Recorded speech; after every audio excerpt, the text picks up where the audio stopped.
Hey YouTubers, it's me again, RK, for another I should say this is would be a podcast of what I wrote in a blog. So obviously this would be about the bro Terrence Romeo. First and foremost, I'd like to give a shout out to Mamsi and Popsy, the administrators of Global Port, for giving me the opportunity to meet Terrence last year. And with that, I had my FEU jersey finally signed, and my sports magazine, which features Terrence in his FU days. So I guess it's no secret that I'm a big Terrence Romeo fan. As you can see now, I'm supporting the braided headband, which he is now wearing in the PBA. So to get things started, let me read my blog about Terrence. All right. So the title of the blog is The Terrence Romeo Effect. It was 2012. I was watching a college basketball UAP on TV, and I saw this kid with that K-pop look, long sideburns and all spiked up, blowing past his defenders. So I knew from there he was eventually going to become a very special young man. He had the game and the charisma of what it would take to be a star. After winning Rookie of the Year, he would go on to win MVP for the Tamaraws and be drafted 5th overall. Ironically, the team that would pass up on him was the reason for his jersey number 7, which was the iconic number in Philippine basketball, the Big J. And understandably, every player dreams to play for the popular franchise. He is a reflection of what every kid on the street dreams to be.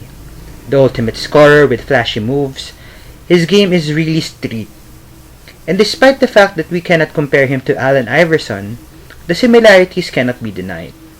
Both have a signature hairstyle, a loud game, high scorers, size comparison, and the swag to back it up. A huge fan base is inevitable.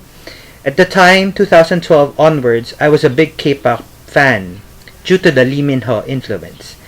And to see a guy sporting a very K-pop-like hairstyle and play so damn great had me, of course, a fanboy in the making. Often criticized as a ball hog since his FU days, I would recall a Twitter war between him and Nico Salva, as the latter was saying he should let RR run the show, both of which would become his teammates later in his rookie year. But for me, fans were so hungry to watch a super scorer in action. Since basketball is a scoring game after all, whose victors is determined by the number of on the board. Yun naman talaga, diba? Yes, there is always that preach defense wins championship, but scorers like it or not will always get the glory, most especially the playing time. Hugot. Say in real life, defense relegates you to the role player, not saying is anything less of a valuable, since it's intangible, but people would recall the guy who dropped 40 that night rather than the one who rebounded 15 times. So, totoo naman, marami nagsasabi sa atin, di ba? Depensa. Pero, ang mas babad naman talaga sa laro, yung scorer natin. My thoughts about him was validated when he dropped 34 points against Ginebra his rookie year, which is also ironical because he was supposed to play for Ginebra. I knew it was the changing of the guards. It would be a matter of time before he will put a stamp in this league, which was the PBA. And the truth be said, when he was chosen to play for the national team in 2015, this is when I noticed everyone who never knew who he was before suddenly became fanboys and fangirls. It was quite familiar to Stephen Curry before winning an NBA championship. The bandwagon grew. In short, sinasabi ko dito, nakikiuso. And present day, he is already a bona fide star who led his team to the semifinals, sporting that golden hair anime-like look with the famous Kobe 9 University red na nakikita naman natin parating yung suot sa mga laro niya. I had the pleasure of meeting him, though there was really not much conversation because I was a bit starstruck at the time.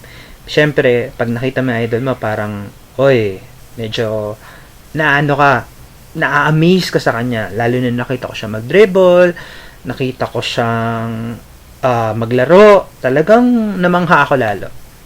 I could say that there's a calm confidence about him, and he may come off a bit reserved and shy. I was never really a fanboy of any PBA player like Romeo. Totoo.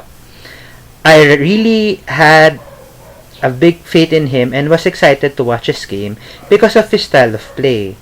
Kasi yung style ni Romeo, masarap panoorin, magalaw, malikot. I was really surprised that though his fan base is mostly girls who were in high school and college, everyone wanted to be his Juliet. Well, it's that boyish appeal, I guess. What's there not to like about a polite young man with average size, a game changer, and that not typical baller look? Kasi, di ba, alam naman natin, karamihan ng mga basketballista, kalbo. Siya lang yung may buhok, naka-headband pa. Everything about him is marketable, and the legend of Romeo will just grow for the coming years. He's the future. So, yun, masasabi ko talaga, pag pinapanood ko si Terrence, talagang nakakamangha talaga siyang panoorin. Nakakatuwa. Especially when he played for the Gilas team and he represented our country. We cannot deny the fact that